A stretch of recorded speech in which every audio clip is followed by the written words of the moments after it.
Hey, g'day, I'm Monarch, and today I'll be taking you through another Downdrain devlog. This episode will be going over my process for making art in Downdrain. So I am trying out a bit of a different devlog style. The last one I put out was ages ago, and it was, all done through microphone. Recently, Dash has been using the big blue blanket green screen looking thing.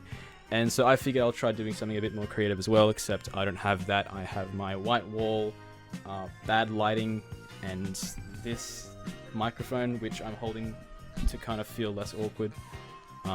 It's like a big staff thing. I'm actually the resident wizard over at Soulcube, not the artist. This video is kind of going to be divided into two parts.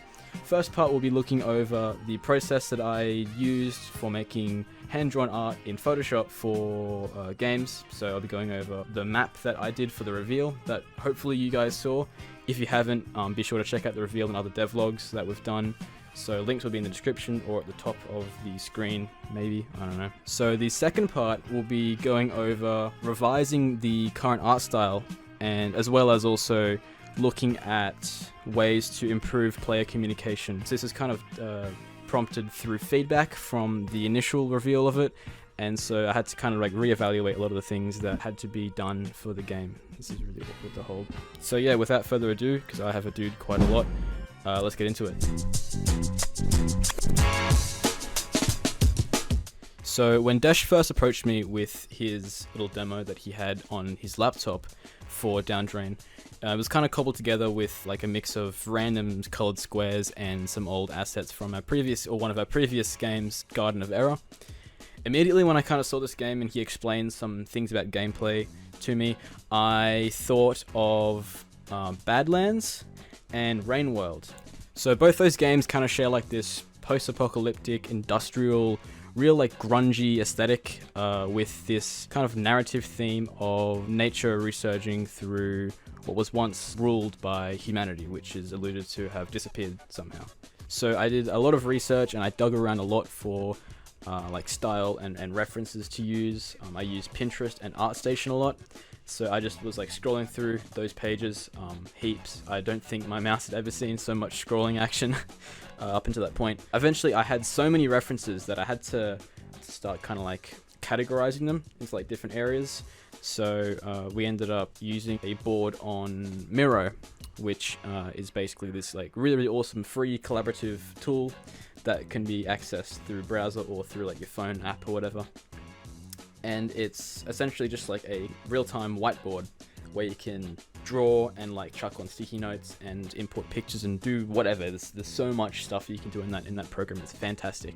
I had like a bit section for art and I just like pasted all the pictures from there into like little groups and stuff, and I had like little scribbles and like lines connecting them with like sticky notes. It looked like I was like a real crazy person. Anyway. So there were two main things that I had to consider when I was picking out artworks to use as reference.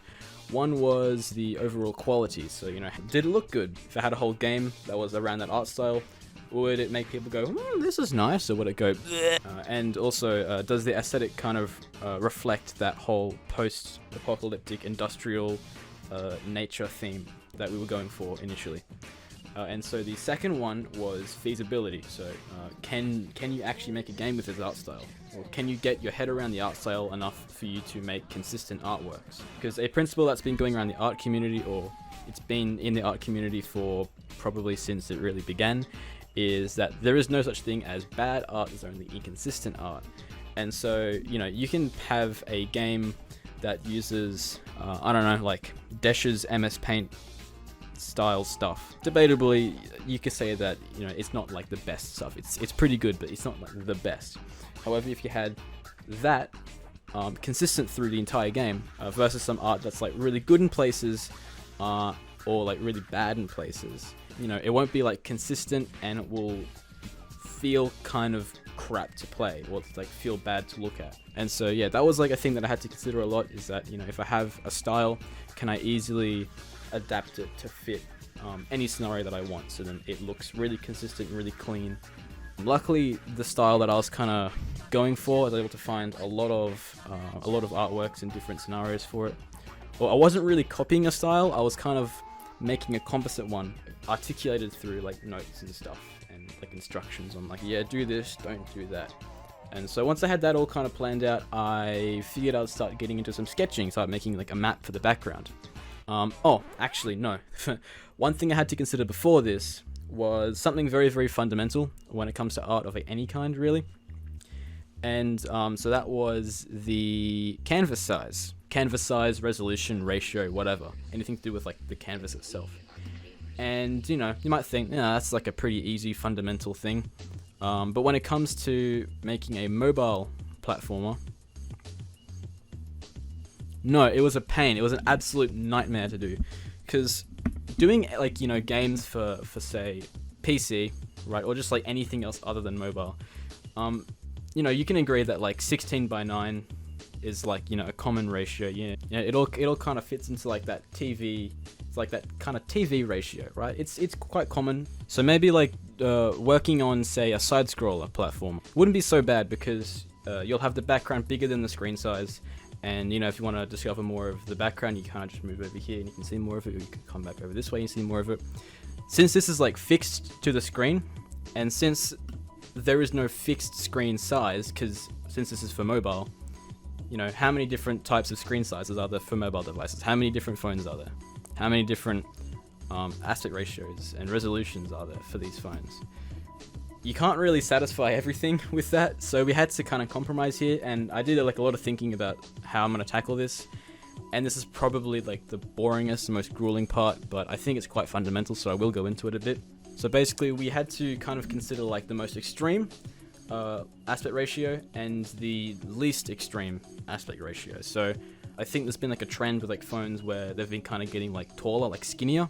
You know, if you try to accommodate for that like tall ratio of a phone, and then you want to hop on and like play it in like an iPhone 5 or something that's a bit more snub, you will have bits of the map that are cut out. And so we had to kind of tackle this by starting the functionality of the map around one of the snub designs, but then also adding extra space for the tops and the bottoms for those longer phones. And so I had to find, you know, like the two extreme sizes. So I think I ended up basing it around like an iPhone 5, like an iPhone 6 for the play area.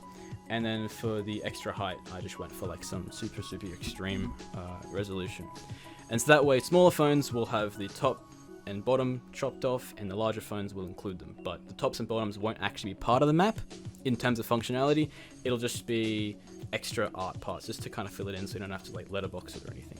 Anyway, so once I had that all tackled and I had played around doing like the ratios and like the maths, I guess you could call it, for these things, I was able to actually start making some art. Holy crap, it took me long enough for that. So once that was all done, I proceeded to get a screenshot from one of the maps that Jade had ready, and I put it into the canvas that I had set up for the maps. And then I proceeded to paint a really quick concept sketch over it, and then once I was happy with that, I began doing my lines. And so I was using this, like the Photoshop standard default hard round brush. It was fine for like line art. You know, I had never really done line art before, so this is experimenting with like a lot of things. Did some back and forth bits between like a line art section, and then I would start painting behind that here and there, and eventually I had the map done after a couple of revisions with the paint style too. Eventually I went back over it and added some more richer colors to really bring it out. And yeah, no, it was all good. It was finished, and then once that was good, I went back and created some of the hazards and the characters, and that all kind of played out the exact same as the map. So it's, you know, nothing really interesting there. And you know, we shipped it out for that alpha. And so this kind of brings us into the second part now. So the reveal's all done. I got some feedback for the game, and I was asking kind of what I needed to improve on. And as I kind of put this out too, I really was reevaluating my art decisions when it came to creating the background, especially. And I wasn't too happy with the style that I did, and I will get into that in a little bit. But one of the things that was quite consistent across the feedback that I had was that the player communication wasn't really that clear with the backgrounds, especially, and also like the hazards and all that. I did understand definitely what everyone was saying about how things are a bit hard to kind of differentiate, especially between foreground and background, Like, you know, what's a platform that I can touch? Can I touch this thing in the background? No, that's part of the background. It's, you know, not tangible or anything. This object, can I touch it? Will it kill me? Will it give me points? You know, I have no idea. And then eventually, after some trial and error, people picked it up. But still, you know, it should be a lot easier to read. And after these things, I kind of also discovered or remembered that art isn't really about filling the void in a game, and like filling the empty space and replacing all like the placeholder rectangles and stuff. It's also about communicating to the player. It's about teaching and showing the player aspects about the game without exposition and stuff. So I had to take that on board and figure out some new ways that I can communicate what is the background, what is the foreground, like a platform, and what will kill me, what will give me points, and, you know, all those other things. Basically just tell the player what things are for and what they can do. And so for that, I kind of did some research. I looked around at some platformer games and did some thinking, took some notes, and figured out that there were kind of 3 main common things that platformers do to break up foreground and background. So the main one, which is quite common, is the use of parallax, which is basically an effect that... And this is used like a lot in side-scroller platformers. You'll see how you have like the multiple layers of background that all move at different rates when you, the character, move.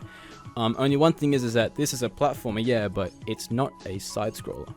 So since we have the static background, we can't really use parallax to differentiate and like break up that foreground-background relationship. So we had to look towards some other things. So if you have outlines is another way that you can do it. Outlines break up and like physically separate the background and the foreground, or like different elements. Or if you have outlines already in your art style, you use thicker ones or like different styled ones, different colored ones to have like that special indicator to show that difference there. And another one also is color. So you can use like hue, tone, and value. Is that it?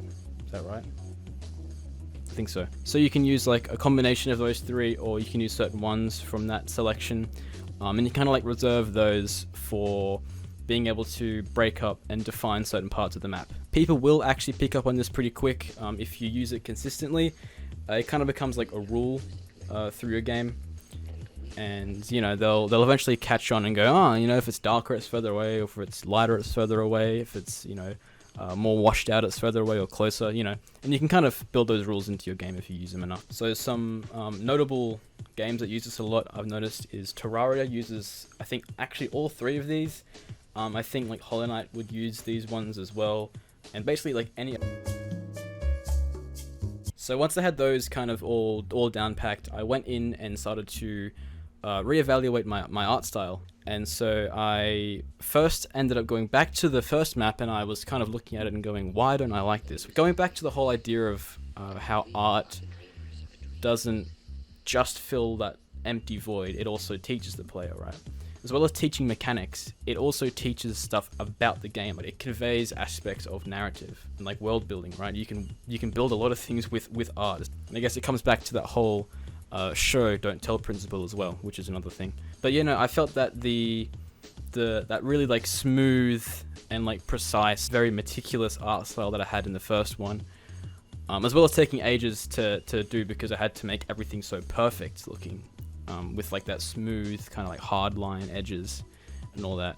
It didn't really show a lot of that gritty industrial like organic look that we wanted to show, making it a bit messier, like a bit more rugged, a bit more gritty. That definitely helped to kind of bring out that whole style in it, I think. And so when I was going back and making some like mock-ups and all that for like a little test area, I felt myself with each new pass, I would add way more lines and make them way more scribbly.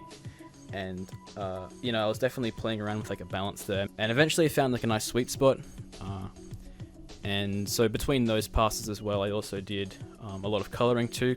One style that I really liked on my big Pinterest hunt was the use of Copic markers or watercolor. So between doing passes of line art tests, I also was testing out some aspects in the painting as well.